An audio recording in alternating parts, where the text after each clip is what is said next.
Once again, welcome to the place, and this is going to be a great show, not because I'm here, but because Don and Wendy Francisco are here.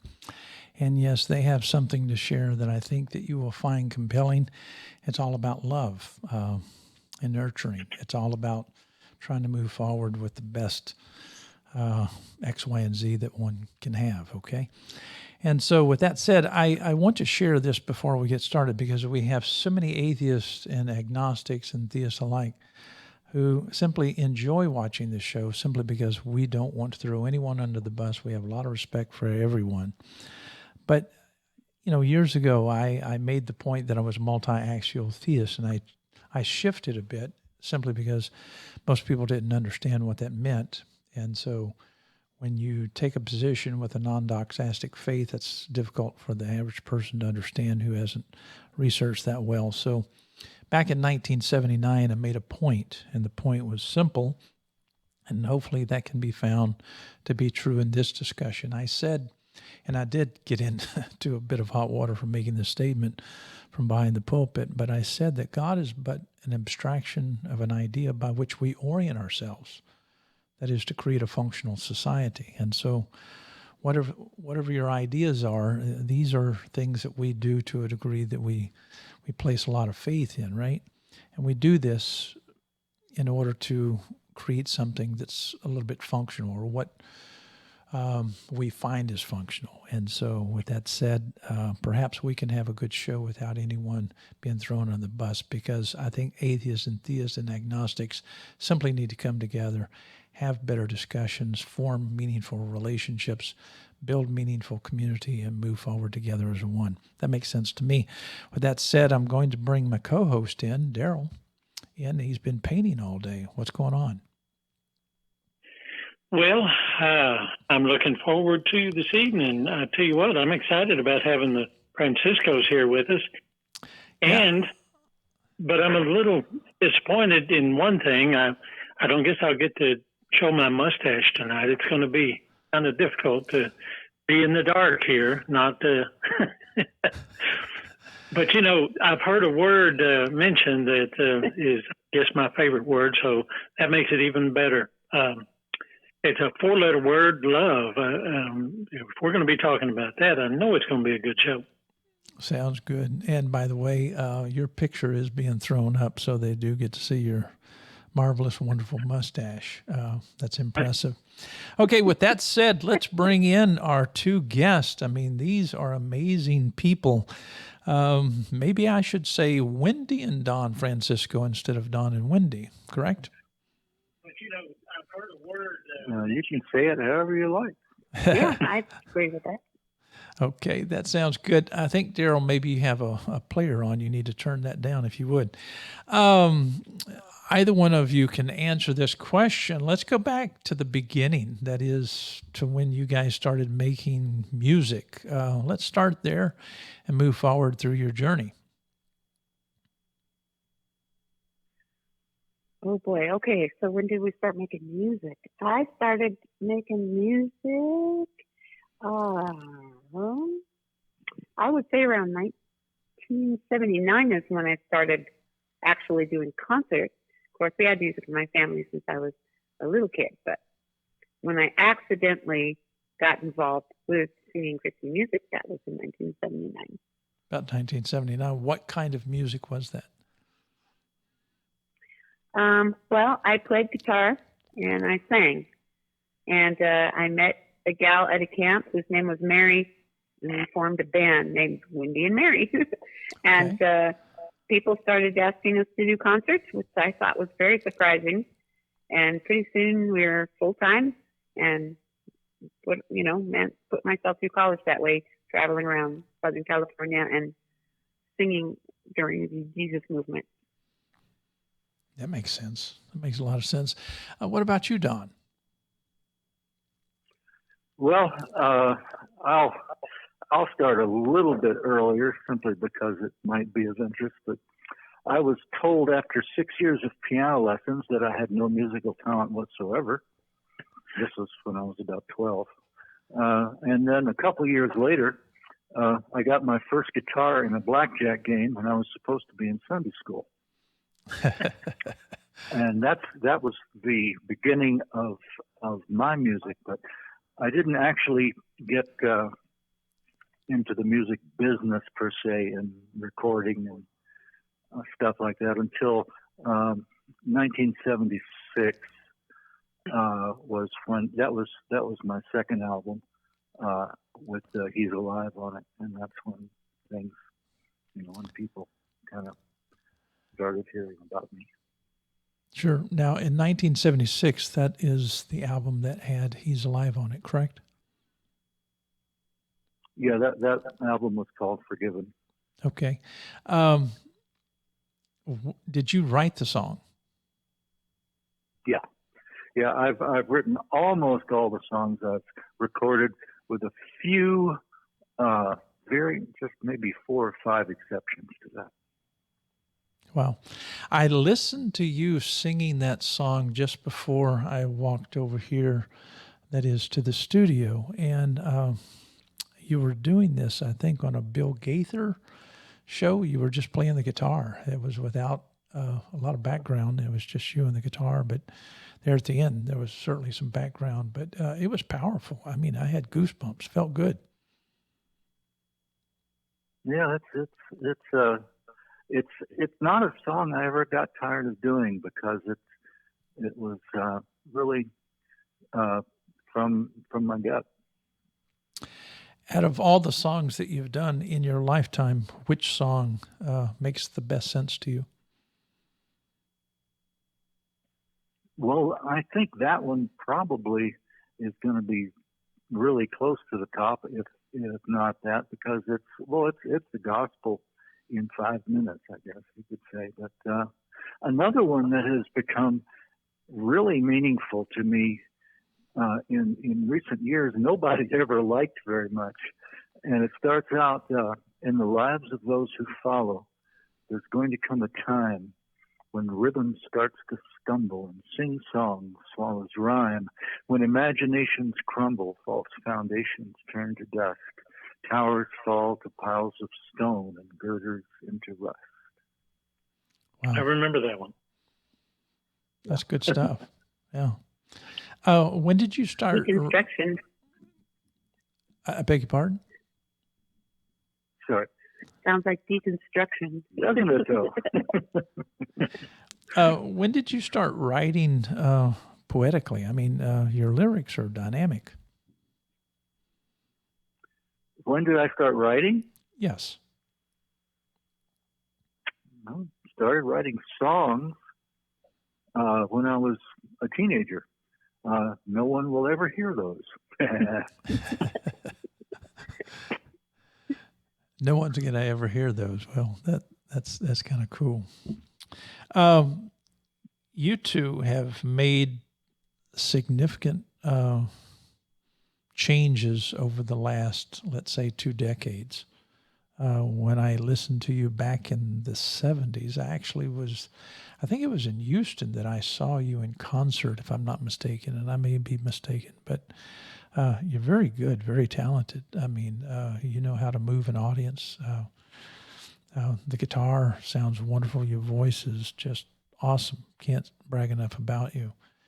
But I think that even better than your voice, even better than your guitar playing, is your ability to, feel the thing that you're attempting to articulate. And could you get into that a little bit? I mean, you seem like you really, it's not just an actor doing this. It's something that's truly alive in you, because when you do that song, He's Alive, I saw you coming alive. I mean, it was powerful.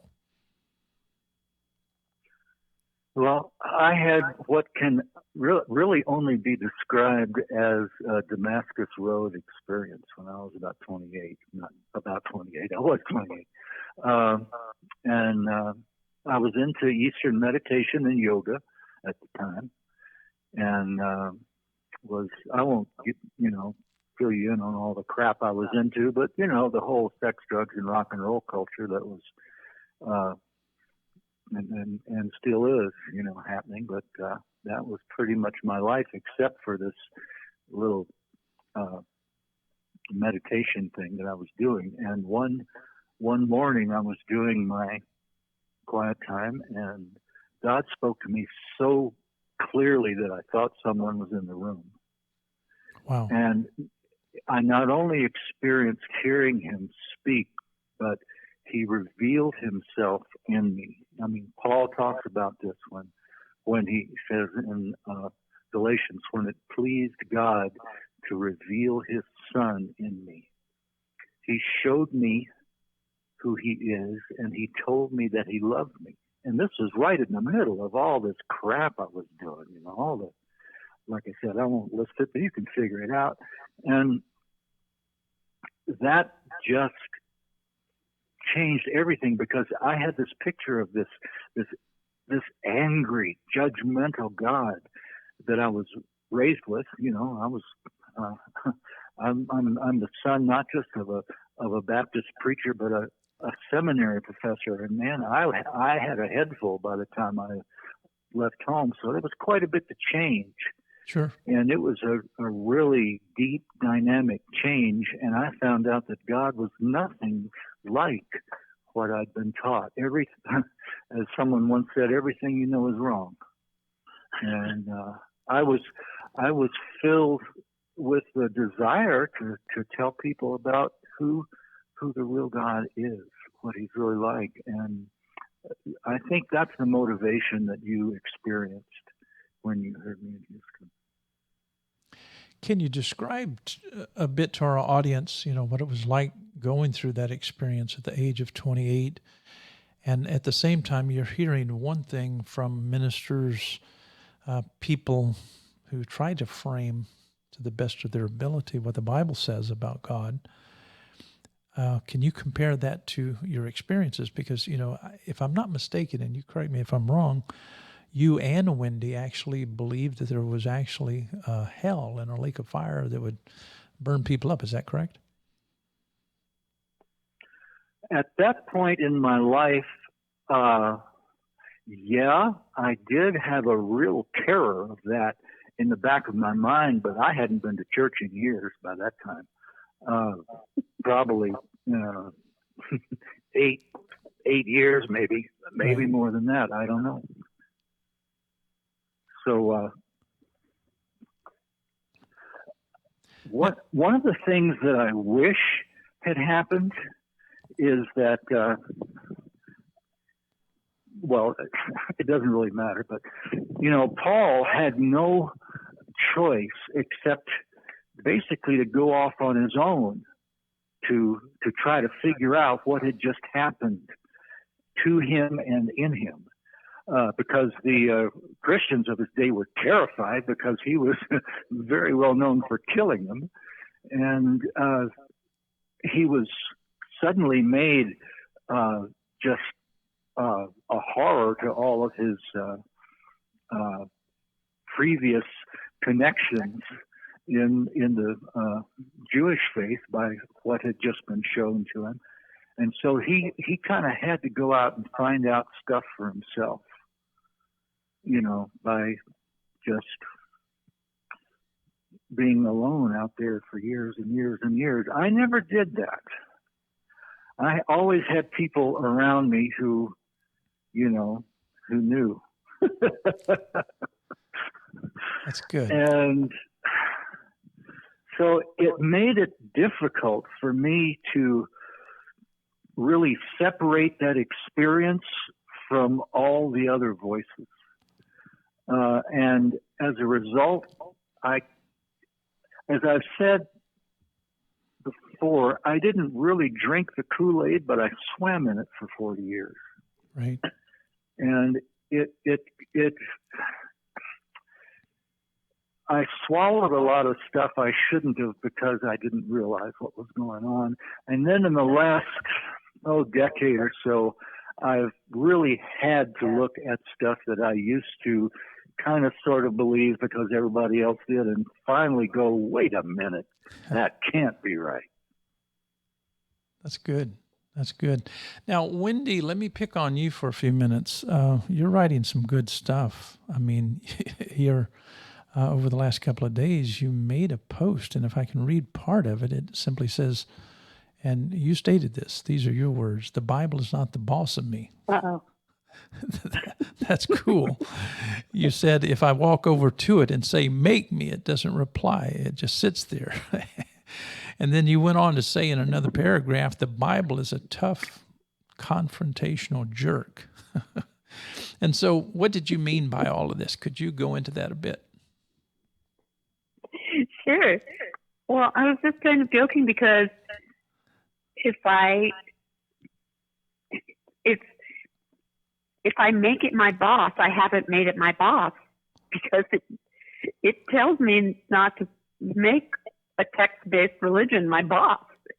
So I was trying to be ironic, but it is the truth. You can't really get down into it and read it and make it your boss the way kind of the issue is the whole, I call them the evil twin doctrines of infallibility and the authority of the Bible. That those things go together. And it just, things like, well, Jesus himself came and said, I came to call you friends and not slaves. And so how could he then say, well, this book, on the other hand, yeah, you're going to be a slave to this book. So I don't know, that part of it is kind of at the core, I think, of what makes a lot of Christendom pretty cultish. So you don't look at the Bible anymore as the final authority of you, correct? I don't. Okay. And I don't either. That's wonderful. That's wonderful. Now, I think both of you guys have moved away from, let's say, the atonement doctrine of penal substitution. Is that correct?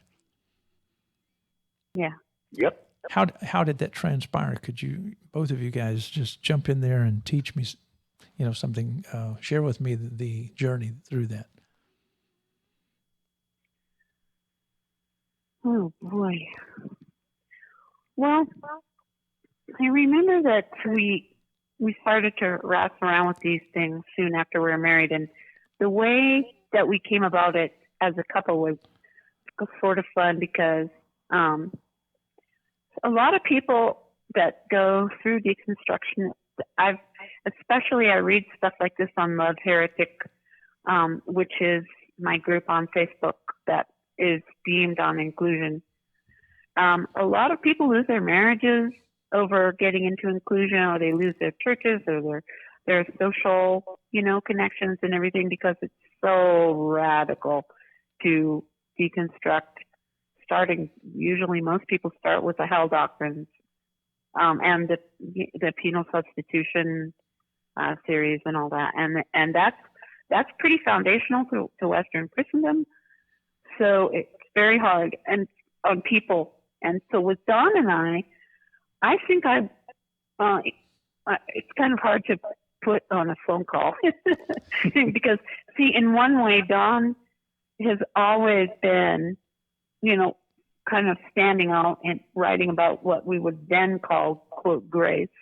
Right. And he was always confrontive in his songs.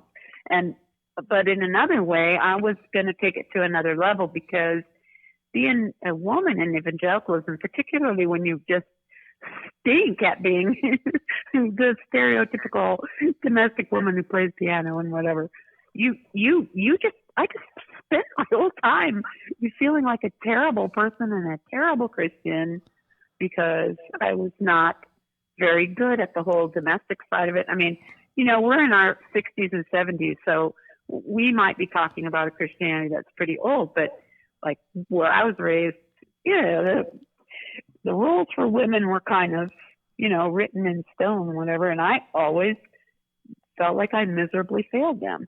And so I came to Don first, and this would have been around 1996 or so, and I said, this has got to be wrong because I know what it feels like to be a woman because I am one, and this is just like all got to be wrong. And I started to look a little deeper into Scripture. You don't have to be a rocket scientist. You just have to begin to suspect that maybe you shouldn't be letting other people tell you how to live. And you go in and look at things in the Greek, and it's shocking the difference between how things are translated or, what inferences are made and what you might want to infer when you read those words as they, I mean, I don't know if they're written as in, again, people have a lot of criticism for the concordances and stuff that I use, but still, at least you're one level under the English translations, and you can see it's just not exactly how you were taught in that Baptist church. So Sure. I think I kind of led the way because I was so angry when I saw what was being done to the female gender that I remember just closing the book even after the first day and looking up and saying, I bet there's a know-how. Because if people can be that dishonest and they can do that to an entire gender, which is basically half the human race, they could definitely invent hell to get us all, and make us dependent on this religion. So it happened pretty fast. I mean, it really just took a day or two of reading books and looking into the Greek and just it was just like a house of cards just fell. So, and then I would go to Don and he would back me up with church history because I don't have much of a background in this. So I would say, well, what happened here and there? And he would tell me about Constantine and Calvin and stuff that I never learned. And so it was really a back and forth thing with both of us where we have discussed, how we needed to deconstruct, and I would get stuck on something or he would get stuck on something. We, maybe our timing was a little bit different on this issue or that issue, but pretty much we've just sort of leapfrogged along together in the whole journey. That's wonderful. Yeah, what she said. That's cool. Let me share this with you. It's just a bit of my 2 cents. Years ago, I made a couple of statements, that is here in Pensacola, and I got a lot of flack over it. And some T-shirts were made, and it said, "Teaching hell is child abuse." And some of the kids went to their pastor or their youth pastors and so on. And so I had a lot of pastors show up at the front door of our studio here. And so I said, come on in. And they wanted to really, take me to task in the Bible. And so I said, okay, I'd be glad to go there. What text base would you like to use? And they were not familiar with any of those kinds of ideas. And so they pulled out, an English translation. And I said, you're dealing with something that is an extremely failed meta language in one sense of the word, and yet it's very literary in another sense. And it's just something that's been given, let's say, to the church for the pew sitter to read. And I said, but just for the sake of argument, let's talk about this idea of hell, and let's go to the Greek text and the Hebrew text, and let's see what's there and not there, okay? Yeah. Let's do a little bit of critical exegesis. And so one of the pastors started telling me all about the Greek and blah, blah, blah. And I said, you do know the Greek? Therefore, let's get into it. And so I shoved my Greek Bible over toward him because we were sitting at several tables in our fellowship hall. And he looked at it and he said, I said, just turned to that passage that you're referring to, and he didn't know how to get around in that particular Bible. And so I said, let's talk about faith. Let's just drop hell for a moment. Let's go to some of these famous passages. And I said, the one that is quoted almost at every altar call, having been justified by faith, blah, blah, blah. I said, Paul didn't actually say that. He said, "Dekauthens his unic pisteos eranean ekomen prostantheon." Then I went on to say, "Dia tu koriu he mones Christu." And I could see, these guys, cowering, if you will. They were backing up because they were not literate. They were not, they could not speak and read Greek or anything like that. But they wanted to school me on Greek and Hebrew. And I'm saying, my background, is in Greek and Hebrew. And so I said, I don't think you're going to get very far. But I was so happy that the children were there because they had an open mind. And they started laughing because none of these pastors could do anything but just, go, oh, well, and they could not explain. And so it's true that for those who actually believe that hell is there, they don't know that it's been interpolated, that is, into the text. And there's a lot of abuse that is in translation modeling. But you can't really blame the translators. I have to take up for the translators because their work is one thing, and by the time that you get to the redactionists, their work is to change it all up so it satisfies the pew sitter. And so it's not so much that the translators don't understand lexical theory and translation theory. It's that these committees that do publish these works, they are targeted at a certain target, and they're going to hit their target, come hell or high water, if that makes sense. Yeah. But it's unfortunate that people like you and Don have to go through the frustration of saying, well, let me do my homework, and it takes, years to get into this, and because you have to deconstruct a lot, because there's so much misinformation within the modality of Christianity. Would you agree with me?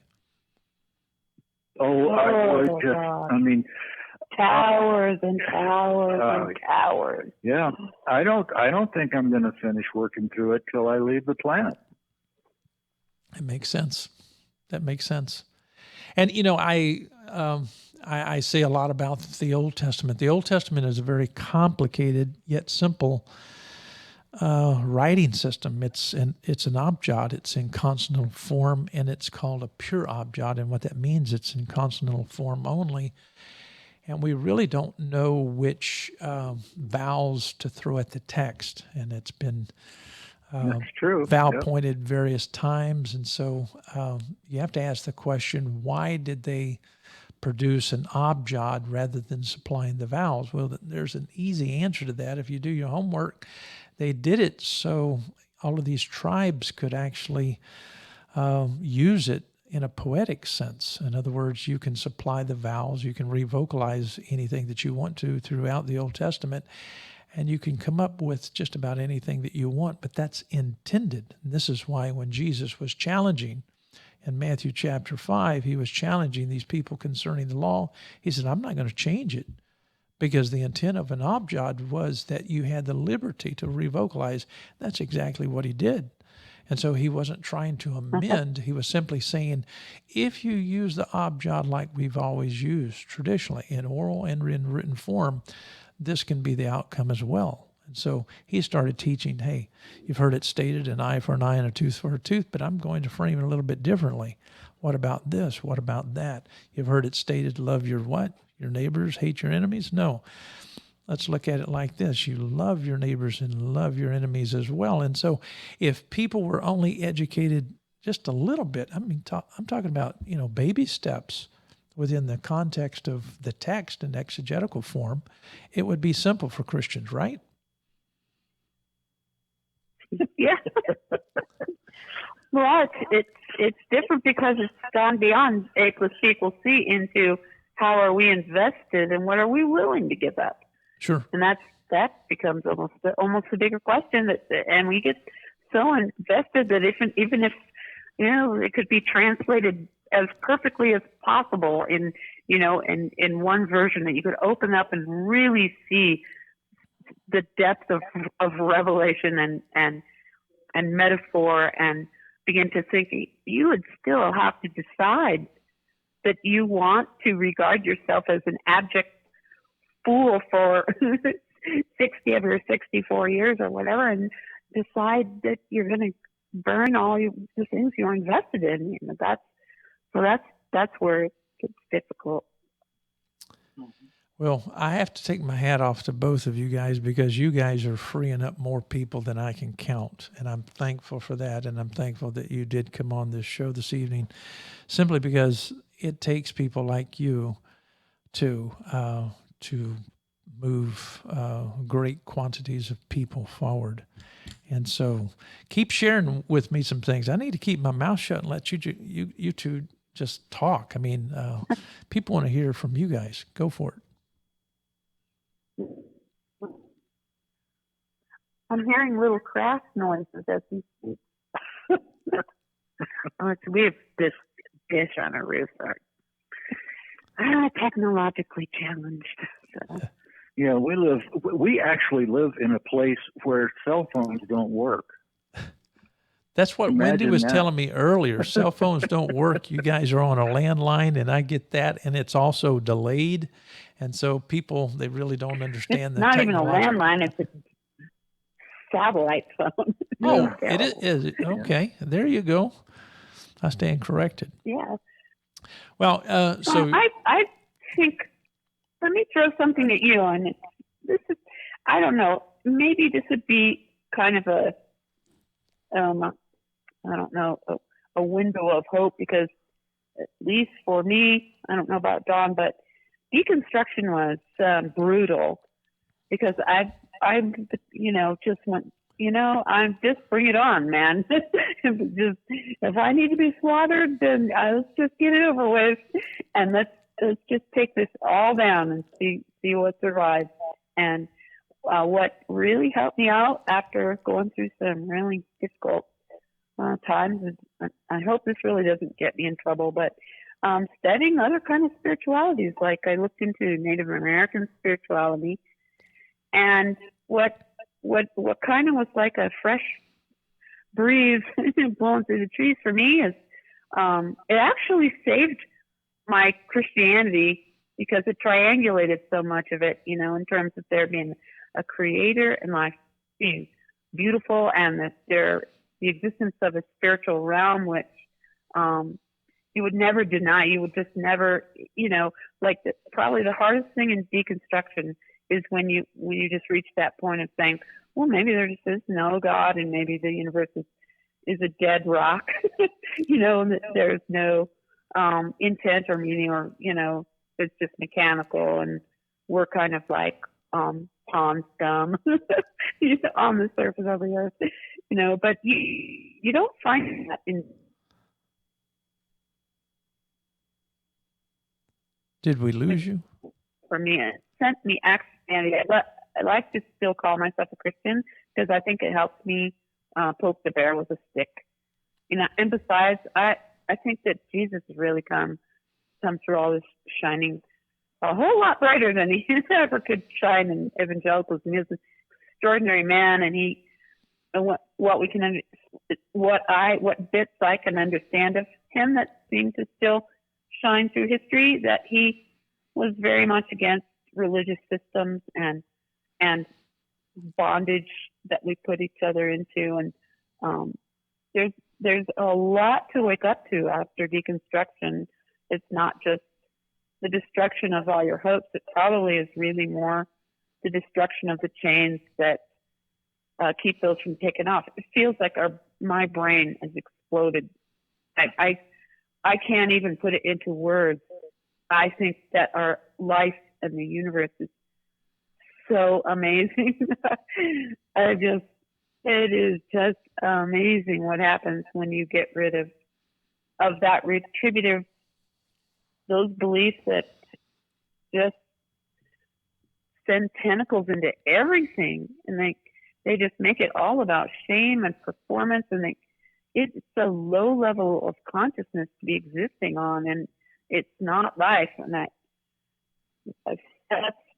what Scripture, when it talks free of knowledge of good and evil, it'll kill you. And Sure. it's true. getting rid of that is, oh my gosh, life is just amazing of all that. You know, if I was asked a question the other day, what have you shared with religious people that has been probably the most inspiring thing ever? And I keep saying something over and over again because people come back to me and say, that resonates with me. And what I've stated for years is I'm committed to a process, not a conclusion. I work with conclusions, but I work through them, and sometimes my conclusions can't stand, that is, the inquiry of this and that. And so, you know, deconstruction, as you guys have gone through, you know, being willing to examine, namely, what you believe, what you think to be true, that's a process. And I'm thankful that you guys have been willing to go through that, because most people are afraid of that. They have so much confirmation bias. And they get upset if you're not saying something that doesn't confirm what they think to be true. And so how do you approach people, let's say, when you're doing songs? How do you break the ice? How do you get past that confirmation bias and start opening up the eyes a bit, or maybe the mind a bit? That's one of the nice things about songs is you don't have to make categorical statements. You know, songs can paint a picture and let people draw their own conclusion. And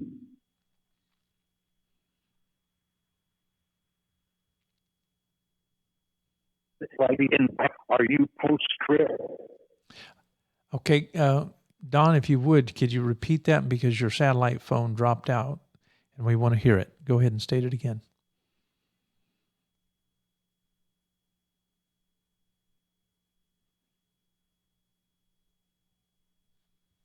We're still not hearing. Okay, we're still not hearing you.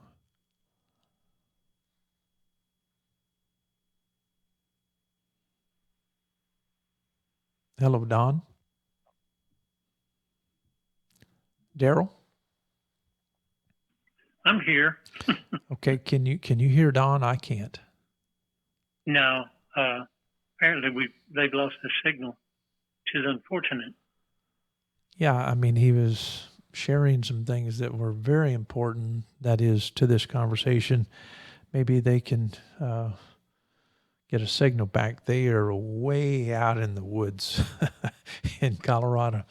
That's so Far cool. from my daughter. Right. Share what, you know, some of the things that you know about Don Francisco and his music and his wife's music.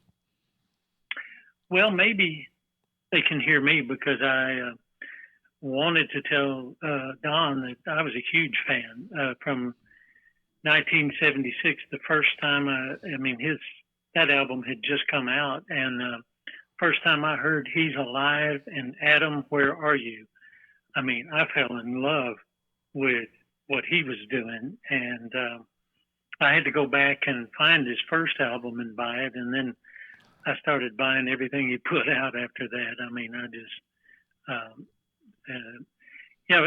one thing that I will still say about him, I mean, so much of the songs he wrote told stories from the Bible, and it told them in a wonderful way. I mean, it was just a way that you could relate to. Sure. And I think there was some accuracy there that went beyond just what you would read from the text. Just the way he brought certain things out was powerful. I mean, extremely powerful. And I've been sitting here, you know, waiting my turn to say something, but it reminded me of one of his where Jesus had healed someone and he told him, "Don't tell anyone." And then the next line in the song is someone in a low voice saying, "I got to tell somebody." Right. I got to tell somebody. And then he starts shouting it, "I got to tell somebody what Jesus did for me," you know. Right. It was really like I said, just a powerful rendering of what you read in the text. But I remembered one in particular that was probably right at the top of my list of what I would consider a favorite of his. And there's a line in there where he says, I don't care if your pastor's super powered and your program's always new. What you need is love and truth, and men are going to come to you. And it's almost like a type of rap, the way he presents it. But then he goes into this thing that flows, and he says, the thing I need to ask you is, do you love your wife? For her and for your children, are you laying down your life? What about the others? Are you living as a servant to your sisters and your brothers? Do you make the poor men beg you for a bone? Do the widow and the orphan die alone?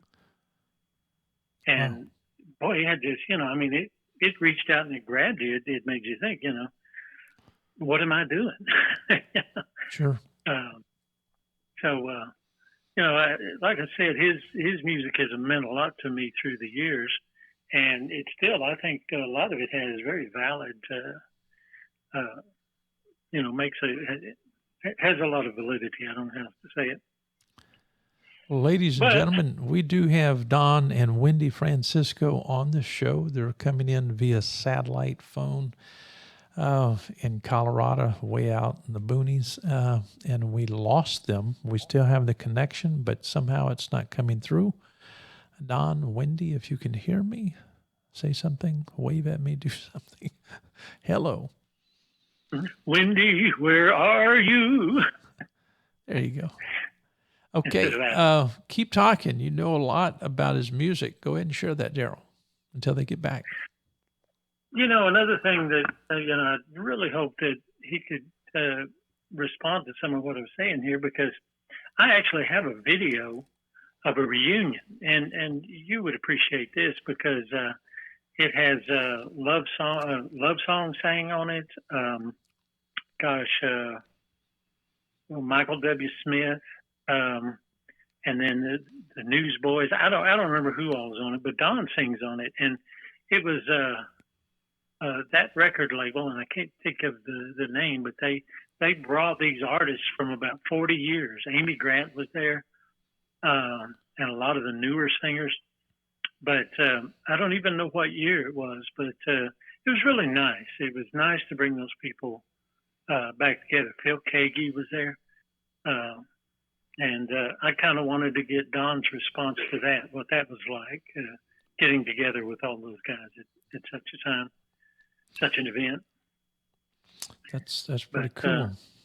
Let me do this. Yeah. Just let me try this. It may work. Let me hang up on the call, and since I have control of that up here, let me see if I can get them back on.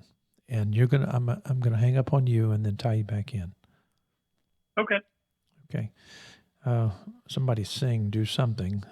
Be patient with me because we are trying to get our guest back.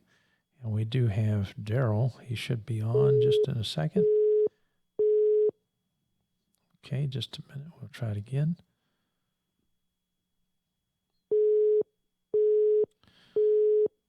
Okay, that's busy.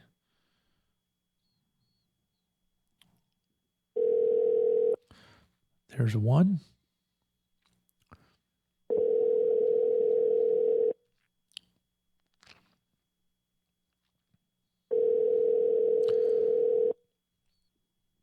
Knock, knock.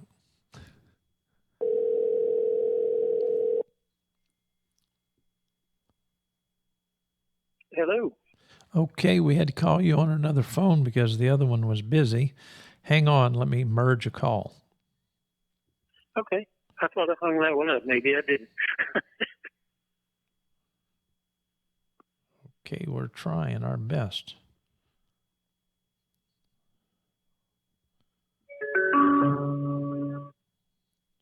Hi, this is the Francisco residence. Please leave a message and a phone. Okay, evidently we are still having problems there, but they may try to call back. We'll try in a few minutes. Can you still hear me? Yeah. Gosh, this is a shame.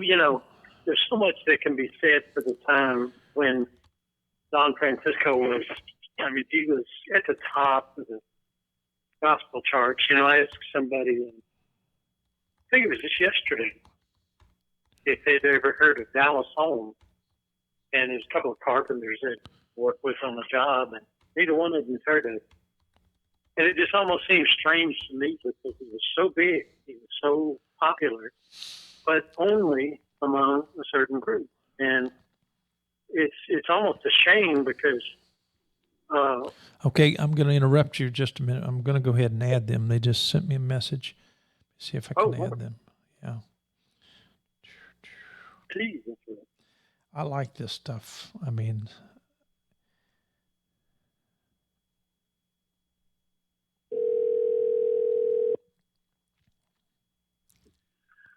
Yeah, that's life on the mountain. yeah, I tell you what, Daryl went 90-0 on you guys and your music, and it was wonderful. And we couldn't hear you guys. And Don was making such wonderful comments when it all went south. Well, it's actually good because I was telling a stupid joke when I got cut off. Okay, before we move on, let's go back to what you were sharing before the stupid joke, and let's go for it. I'm all ears, Dot. Go for it.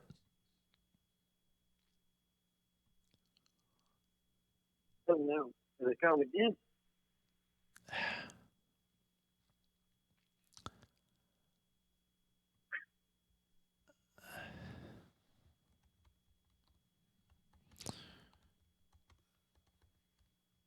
Did we lose him again? I think. Or am I alone? Let me try again. Okay. I'm gonna call you right back. We'll try it one more time.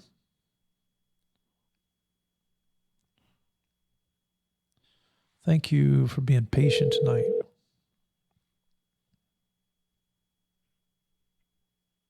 Get it. Okay, I'm going to add the Franciscos.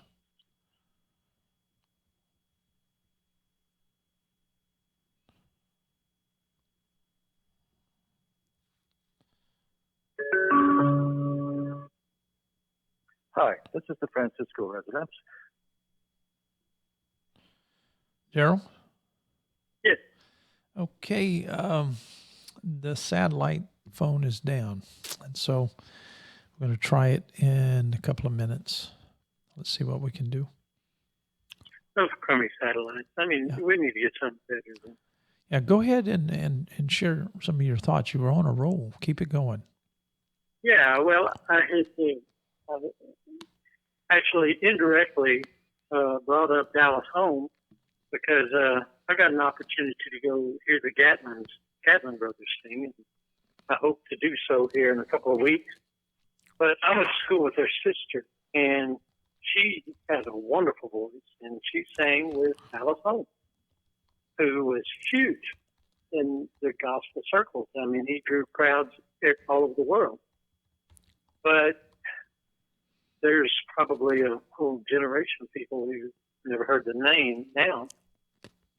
And the sad thing is, at the time I was wrapped up in his message, but he was one of the top musicians that ever played music. But because of the limitations of what he sang, most or better part of the world probably never even knew who he was. By the way, he's still around. He lives kind of in our neighborhood, neck of the woods, so to speak. But I'm sure that his family been close friends with San Francisco. They were kind of popular around the same time, each for a number of years. But that was just a kind of a circle that the Christians of our time kind of lived in for a number of years, I suppose. Let me read something. This will mean a lot to you. In this post that Wendy made, she said, even if I open it in reference to the Bible, it tells me that Jesus himself said he came to call us friends, not slaves. He didn't even add that said, I am sending a book to be the boss of you. The Bible doesn't even want to be the boss of me. I mean, she is in a sense, ripping up, the things that have people tied to the book, if that makes sense. And Oh, so I think that's wonderful. Very, very good stuff. absolutely. And that just kind of goes back to what I was saying. I mean, we were caught up in the same thing years ago, but it's so fantastic, to me that our paths have taken us in such similar directions, and gosh, what an encouragement that should be to us. Sure. Let me see if I can bring them in one more time. We'll try again. I hope so.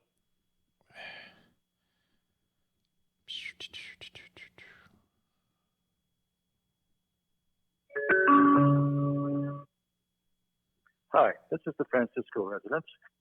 Can they do this from where they live?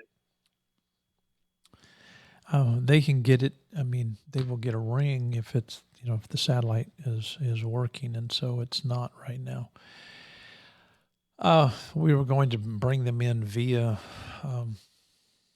Google Hangout or whatever, and that would not work today. And so we chose to go through the satellite phone. And that's, where they live. They live out in the boonies. I think they have 35 acres. They have a bunch of... I think I beg your pardon? I think he kind of went back home, so to speak. I remember one of his albums had a beautiful picture when you opened the cover, and it said Crested Butte, I think, if I remember right. And it said Home Sweet Home. And so I have a feeling that's real close to, I don't know exactly where it is, but I think it's close to where they would be, which is in an area of Colorado where my daughter lives. So maybe if I ever go see my daughter, I'll try to look them up. Right. Let me bring someone else into the conversation because I think that this is good stuff. Let me send Terry Hauser, if you're listening. I'm going to send you my phone number. See if I can add you to... Just call me, okay? I'll include you in the conversation because, the Franciscos are making headway. They really are. I mean, not just in music, but just in attitude, in life itself. They are moving Christians forward. And you may not be a Christian, but you need to support humanity. That's what we need to do. We need to love deeply. We need to be compassionate. We need to be very kind and understanding. And belief doesn't work like most people in the great debate are talking about. And so let's quit poo-pooing each other. Let's, lift one another up in kindness and concern and learn how to just go deep. That is in our investment toward each other. That's a good idea. But Terry, if you would, call me. I'll merge you in. To me, it's, people will admit that they've been stuck. And when it's apparent that they're at least not as stuck as they used to be, they're moving and that we all need to move, just be able to get beyond our biases and... Okay, hold on. Hello, Terry? Yeah. Okay, glad that you could join us. Turning you down in the background here. Okay. There you go. Now we have the Franciscos on. They keep going in and out. It's all of this satellite stuff that we're so perfected on. That is. Yeah, my rural internet has been messing with YouTube for me tonight too. So. Now, share some things with Daryl because you guys know a lot about the Franciscos' music. Go for it. Okay. I turned that TV off, so I only know what I'm hearing through the phone right now. How are you doing, Daryl? I'm doing good. It's good to hear your voice. Hey, good to talk to you. Yeah, we're all about the same vintage back to the 70s, getting involved in Christianity. And I know I probably had every word of Don's songs memorized back in the day. Wow. Yeah, looked up about 20 of them online today. Just listen to it, just to try to remember the stuff that changed my world. Really nice to hear that being blunt, that they've moved along past the guilt stage and gone to a different place. But yeah. I'm not a Christian any longer, but when I listened to some of his music, it certainly did move me today. It did that to me. I can identify with that. At the risk of sounding amen to that. Yeah, that's good stuff. One of them I thought was really interesting, and I remember, and I don't even remember where I was. I used to spend a lot of time taking really ridiculous risks. That's before Mountain Dew commercials were even made in the wilderness. And one that got me was the storm. Are you familiar with that at all? What was it again? The storm. I can read you the words real quick. It's about one paragraph long. Okay. Here you go. I'm not going to sing it because I don't do that well. I like it, but nobody else does. It's called The Storm. It's the thunder crash, the maelstrom rage, like a beast that tries to burst its cage. The midnight seemed the same as morn. All the ropes were snapped, and the sails were torn. Tempest above and deep below. I was afraid to hope, and I didn't know if you were alive or you'd been washed away, or even the captain had chosen to stay. Lifeboat's gone. We pitched and reeled, but the captain stayed behind the wheel and kept the bows against the wind, and the world grew calm again. Now, it wasn't my strength till the storm was done, but I met you there in the shining sun. But I prayed the captain till the storm was past. Lash us both with your love to the mast. That still matters to me. Oh, yeah. Christianity gone, but it still matters to me, and that's what's amazing. Well, he one of my favorite lines ever that he wrote was in one of his early songs, "Adam, Where Are You?" Oh, yeah, I know. Adam's sons are still all down through the ages. Adam's sons are still the prisoners of their fears, rushing helpless shelter to destruction with their fingers in their ears. Well, that don't describe, the. Well, it isn't the world it was, but in the story, unashamed and naked in a garden that has never seen the rain, rulers of a kingdom full of joy, never marked by any pain. It wasn't that way, but it's a heck of a story. So, yeah. But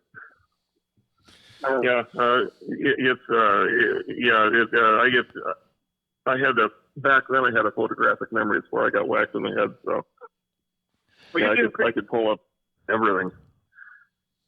Well, I'm going to attempt one more time to try to get a hold of him. Hang on for a sec. Okay.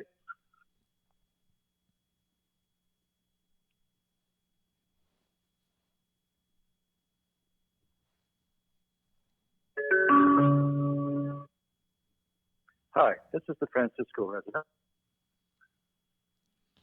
I don't care if you pray for miracles. Don't care if you speak in tongues. Well, every song. I keep striking out, but I'm trying to make that happen. You guys I feel keep like talking. I'm having an Einstein time dilation moment here. I'm watching you on the screen. It's another time I can't hear anything that's going on other than what's on the phone. So let me know when I'm supposed to be quiet. No, you guys go ahead and talk. I'll let you know when they jump in. I'm trying to monitor a lot of different things up here.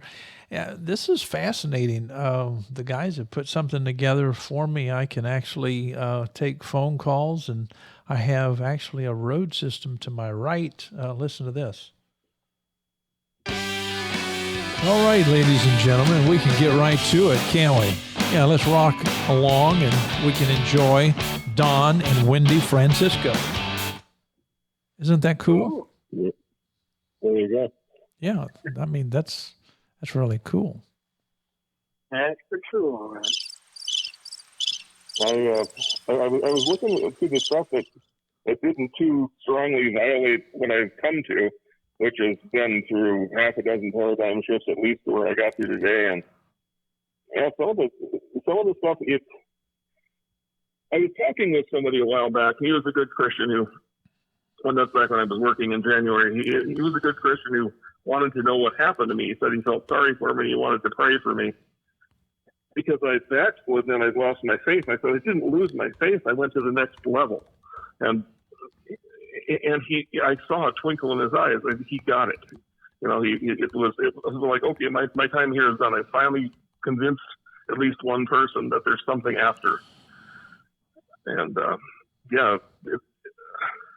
I think that's where we're all been through or headed towards. And it's interesting to hear that the next step after letting go of the guilt of the Bible is, okay, then what am I hanging on to anymore? So, and you find there's a lot of substance there, don't you? Yeah, well, it's bigger on the outside of the box than the inside. Absolutely. Yep. Who would have thunk it? Okay, in the background, you're listening to people talking on our phone line here. And yes, it's a number that we will erase soon because I don't want to give it out everywhere. But from time to time, I will. But we have Terry Hauser and also Daryl Furlow talking. We had Don and Wendy Francisco hooked up via satellite phone. And you know how the satellites are working these days. Perhaps Trump turned it off, and he'll turn it back on in a few minutes. I'm joking, but no, we are you waiting got to cut global warming somehow. Okay, go back to the other picture, Jack. There you go. There you go. Okay, you guys keep talking. I'm going to try to get somebody else in here. Gob Barrett, thank you for the compliment. That was very kind of you to say. If you'd like to call in and make some comments, we'd be glad to have you. Okay, thank you.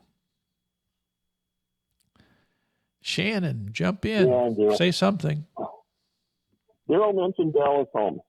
That's something I haven't even let that blink for a long time. Was he not the person who did Born Again? Born Again? Wasn't it Dallas Holmes? Rise Again? Okay, maybe that's that thing.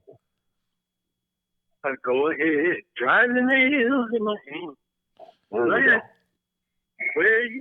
Yeah, that was that.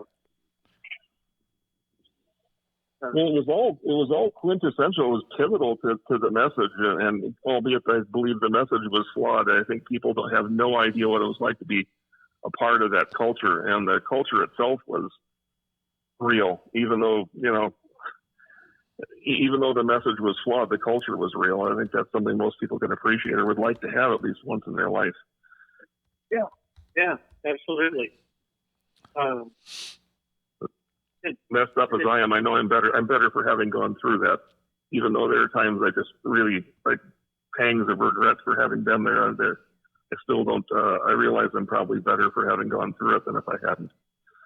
I agree. I couldn't agree more. I think of a song that you might remember. Do you remember Love Song? The group Love Song? What was that again, Daryl? Do you remember a group called Love Song that was popular about that same time? A little before, actually, Francisco came along. It sounds familiar. I can't quite. Phil Kagi was a part of that group. You mentioned Kagi earlier. Yeah, he was something else. Well, they had a song with a line in it that says, "We have lived in darkness for such a long, long time. No one dared to guide our way, bump our heads on everything in sight because we could not see the light of day." And that's familiar. No, I don't. I'm sorry, I don't remember that. There's a song called "Joyous Lament," which kind of an oxymoron or something like that. But let me just, it was a time of people searching for something with more meaning. And I think what happened to us more than anything else is we found new meaning on an old thing. But, what you told that person recently, I think is spot on. I mean, all we've done now is gone to the next level. I mean, I think that shoved us forward to some degree, at least in a better direction. You know, we were talking. It's the thing in culture, and I know that there are people that think that they can undo this or think that they can deny it, but like it or not, we live in cultures that are based on Judeo-Christian morality, and we maybe wouldn't decide it was wrong to not kill or to kill if we didn't have that as a foundation. And you can think, well, people would have figured that out anyway. Well, they didn't have to because, like it or not, it was done for them. And I know that makes people who are confirmed atheists bristle hard at that kind of statement, because it's like, well, we could have figured that out. And God backed a lot of genocide in his day. But here's the deal: he didn't have to. So whether you like it or not, that ran ahead of all this culturally for thousands of years. We knew we weren't supposed to steal and lie and cheat on our spouses and kill people and things like that. Which are pretty much what all the laws in the world have ever been about, and all the cultures that have survived have run on. So yeah, I don't think we should have to feel bad that we got some help getting there. Well, even a step further, which we haven't seemed to find a whole lot of this in the world, and that is a love for our enemies. And, oddly enough, this may sound strange, but since I've gotten past Christianity, I find more of that in myself. I find myself more willing to, people that use me or abuse me or take advantage of me. Because if you're a kid, interesting you should say that. I took a few days off of Facebook this week after just feeling like I let enough people damage me, if you will. But and yeah, I know exactly what you mean. It goes from being, well, something to Jesus that I better do or else, to that still is who I really am, and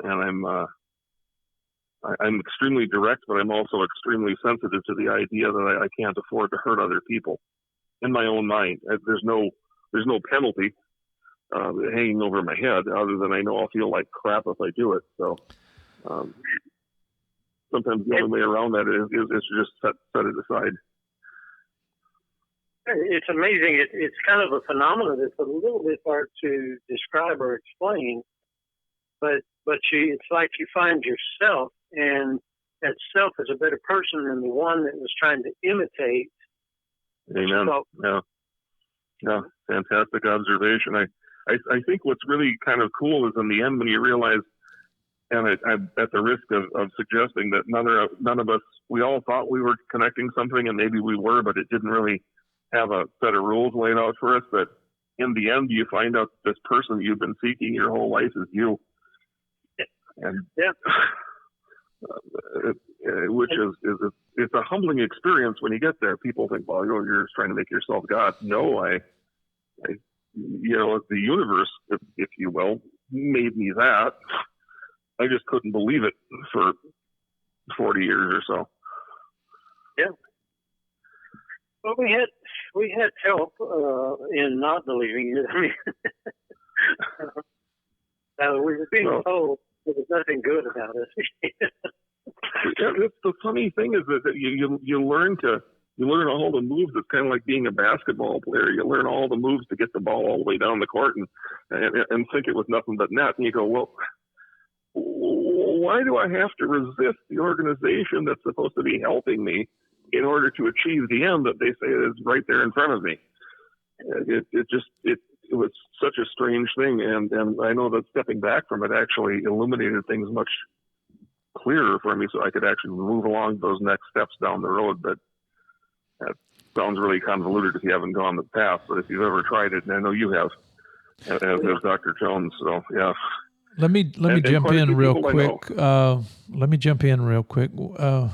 Believe it or not, we had the Yankees game with the Astros Council tonight, so Don and Wendy Francisco could be on. Joking. And so I called up God and said, rain them out so we can have, but the rain was so heavy, it kept the satellite phone from working. But something other than Wrangler here.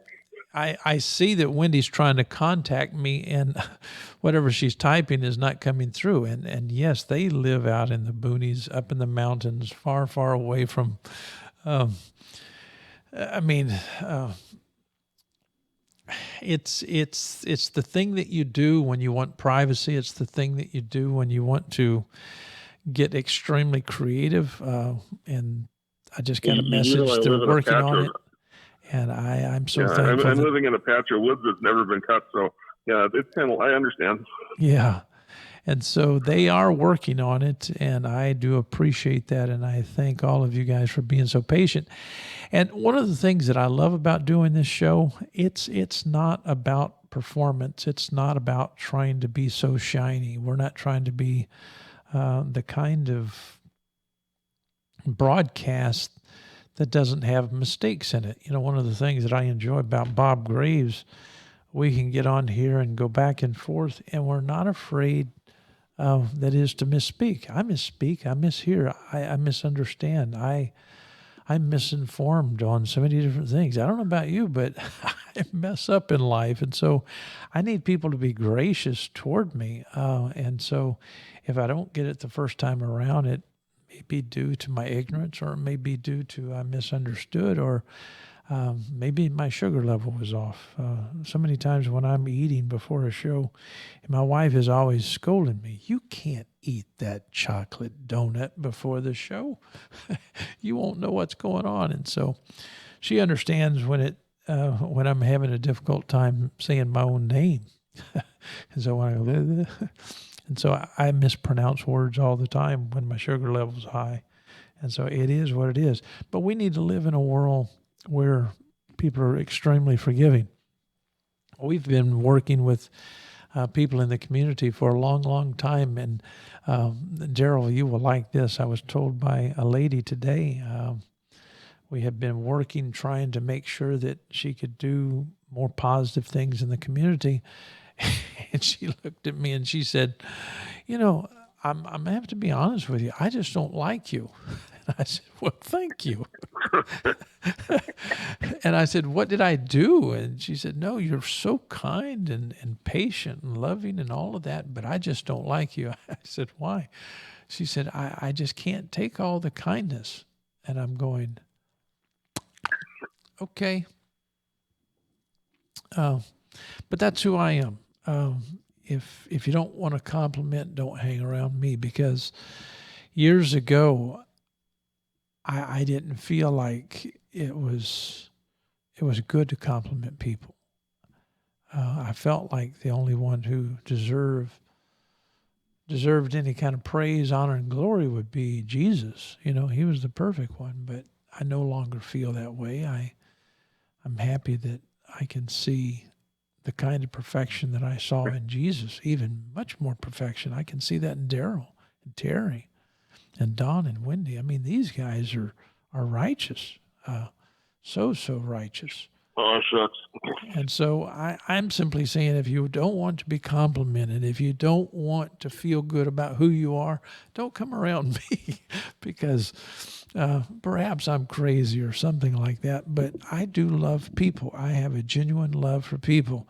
I love atheists. I love agnostics. I love theists. And I feel good about people. And so that's who I am. You guys put me down for a few minutes. I need to be put down. I beg your pardon?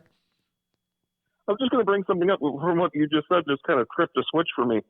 That I recall that when I was looking for, most of the time in the Bible was a reason that people were worth the time and trouble, that they were, that they were worth compassion. And when I find, especially online, when you get in a conversation with a Christian who really doesn't want to deal with you, they quickly dispense of anything other than you're going to hell, sure, unless you do this stuff, and you're plainly not going to do this stuff, so you're going to hell. And I'm like, really? So you read that whole book, and that's what you got? That's the good news for me, is you're going to hell. Okay, I just right after. Okay. And, I love your and no point. sooner got done telling him that I've been where you are, and I moved on. And they go, well, that means you're going to hell, and you never were where I was, because if you were where I was, you Sure. never moved on. And I go, oh, yeah, That's it's good. amazing. Okay, the Franciscos are coming back. Let me see if I can get them on. Ooh. Call them up, right? Okay. I here. just want to say thank you. That's all. Yeah. Thank you. Oh, yeah, I was just sitting here watching you anyway. So. Okay, here we go.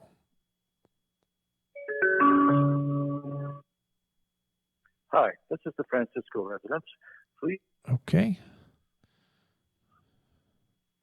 Is it dead air? Yeah. I'm going to tell them we got an answering machine.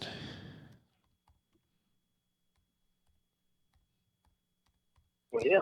So, Daryl, quick question while he's looking there. You plucked a memory cord and it came up. Do you ever remember a group? I think they did one album and vanished, called Mustard Seed Faith.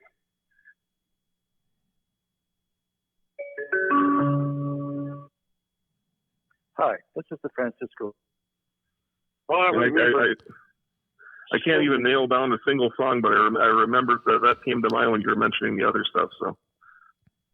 Yeah, that sounds very familiar. I can't really put my finger on it, but that sounds real familiar. I can see it in my mind.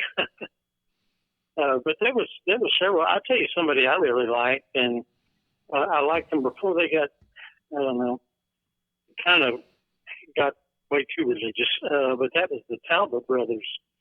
I liked them better back when they were Mason Prophets. I don't know if you remember them, but they had just a wonderful sound. It was like kind of a country folk rock sound. But here we go. I knew it was must have been in my heydays of kayaking. One was Sail On Sailor, Mustard Seed Faith. Oh yeah. I remember that. Written in 1975. Okay. You have to listen to that after the show. That was when I first got involved in all this. Second chapter of Acts, Phil Cagey. Keith Green was really, he was at the, even though he was very strong message, and I still think it'd be interesting to see what happened to Keith Green had he endured his life and moved along to see where he would have come to, because he was pushing so hard that you got to go somewhere next. So it would have been interesting to see where next brought him. Yeah, it was a shame we lost him.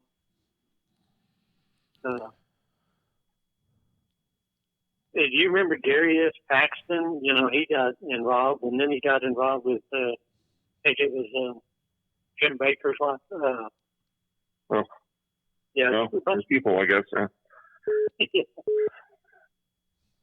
Well, I was deep enough into the fundamentalist church that if anybody existed, I at least knew about them at the time if I hadn't met them. So yeah, it was difficult to see people drop like dominoes or whatever drops. Yeah. I shouldn't say anything more. I recall Amy Grant, her marriage falling apart. And I just thought what an incredible sad thing that was as well. But I suppose you put it. Amy Peggy, I think. Oh yeah. You put a lot of weight on people who are in the spotlight. Yeah, it's a tough life, no matter how you approach it. Well, back in those days, I was having a hard time digging ditches in frozen ground in Minnesota, so I didn't have time for the other stuff. But I got to church three times a week, no matter what, and had a home Bible study and all the other stuff. So, again, I don't think people understand how much that becomes a part of your life. It kind of becomes the engine, so to speak. Well, it's certainly the focus. It's certainly, it's the hub of everything if you're doing it for real. And I've been alternately angry and thankful that I got in line with some people who are really disingenuous, who allowed me a reason to leave. because I needed a reason. So I think I escaped earlier than I would have otherwise. So I had a very similar experience. Of course, I got in really deep. I think we probably had some discussion about this, that I got involved in a commune. That's cool. You went up about 100 points on my cool scale when you told me that. Oh, good. It wasn't a cool kind of commune. It was pretty fundamental. But I came away with a lot. I remember that ABBA had that song about that time that winter takes it all, and that's kind of what I felt like when I finally got away from it. If I can jump in for a moment. You relate to your life through. Hello. Yep, go ahead. Okay. I'm enjoying listening to you guys, but I've been multitasking here. And Don and Wendy Francisco will be back with us next Wednesday night. And what we're going to do, I think that we can mix this thing up and actually make sure that if the satellite fails, we've got two other options that we can do. And so we're going to work this thing out, because let me tell you something. At the end of the day, isn't it true that all of us need a bit of relief? I mean, so many people out there in theism, they're so condemned. And I'm trying to appeal to atheists, theists, and agnostics. Please understand that if we can free people from the condemnation that is in religion, not just in religion, but in politics, not just in politics, but in everyday life, we will have been very good to our fellow man, if I can state it that way.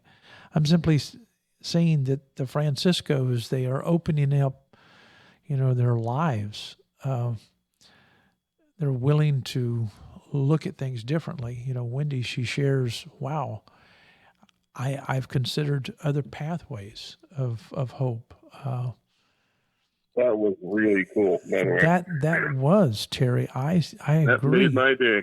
Yeah, and if when it comes to the question of what we as human beings are experiencing, if we simply close the door on what that might be, that scares me. It really does. And when people like Don and Wendy can take so many of their experiences and resonate with it this way and that way and put it in a song, I love it. I really, really do. And so I'm not a theist. I'm not an atheist. I'm an agnostic.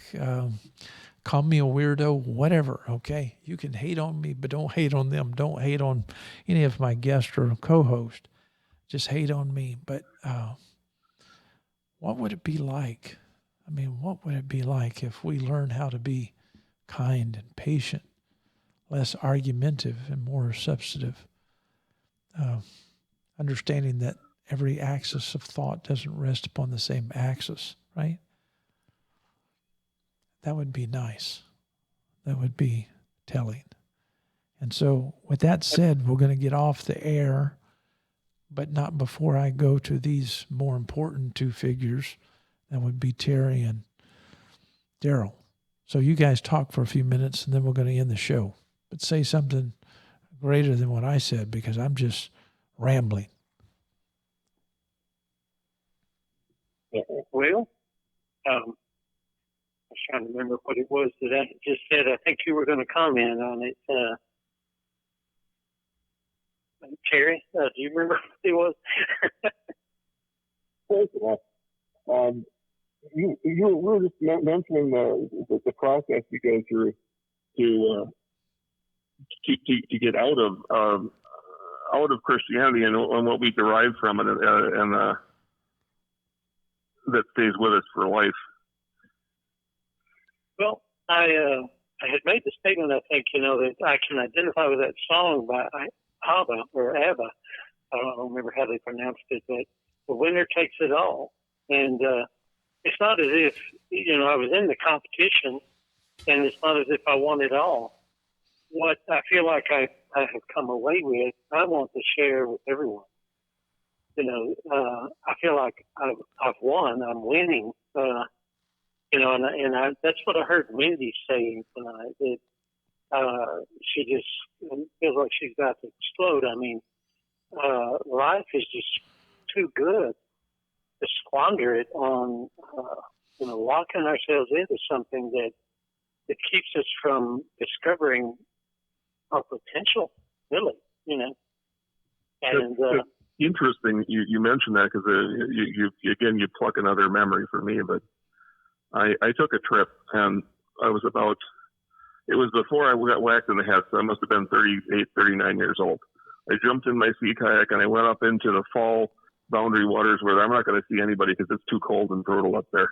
It's typically where rain will turn to snow, will turn to ice in the shallows. And I got pinned down on the point of this island. And I brought with me a couple books, and among them, of course, the Bible, because I was a Christian still. And I had left the church kind of, but I still was by profession a Christian. I got in this campsite, and this storm held me down for, life seems to be defined by storms, but this storm held me down for 4 days. It was just miserable, and I just existed for 4 days. I couldn't move. Huge waves coming down the lake and just crashing away. And at the end of the 4 days, I realized that I hadn't read a single word in 4 days. I hadn't spoken a word. I hadn't read a word in 4 days' time. And I got more out of that trip than I've ever gotten anything in my life. That was if there was a born again experience, it was there, sitting there, just surviving the storm. And I took a lot away from there, and it changed me. It changed something inside of me that's never gone back. I was afraid it would go away, and I would go home, and suddenly that would leave me, and it's never left me. So I've had a few moments like that. I think I know exactly what you're talking about, and that makes me go back to what I said. Life is good. Unfortunately, all the things that bombard us in life tend to win. They do their number on us and lock us into something and keep us from even really, many times, I think, realizing what life can be about or how good it can be. So when people get freed from isms and divisions and things that keep us from, I don't know, just opening up and relating to one another in a non-condemning way, we miss out. We want a revelation to change our life, and we're looking the same place we've gotten everything else from. Yeah, it's kind of like walking down aisle 17 at Walmart one more time just to see if you know what's in there. And no, got that one covered. I don't need it. I don't need any of that stuff. Yeah, that reminds me of, what is it, the definition of insanity, maybe it is. Yep. Trying the same thing over and over again, expecting different results or something like that. By the time I took that trip, I'd probably been through my Bible 60 times, maybe 70 times. More versions than most people will ever even look at entirely.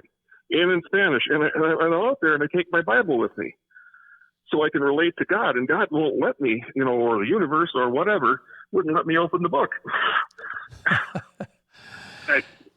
Hey, we're going to go ahead and end the show. And so the question is,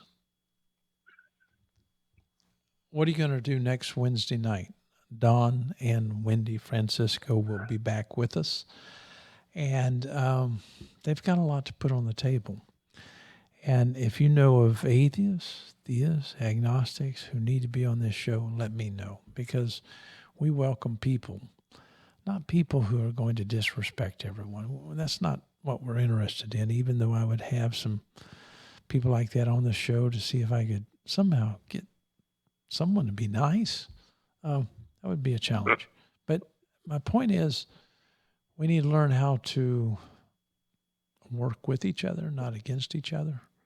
Turn toward each other instead of away from each other. That would be a good idea. And so with that said, understand that we love you very, very much. And I mean that from the bottom of my heart. And I know that my wife loves you as well.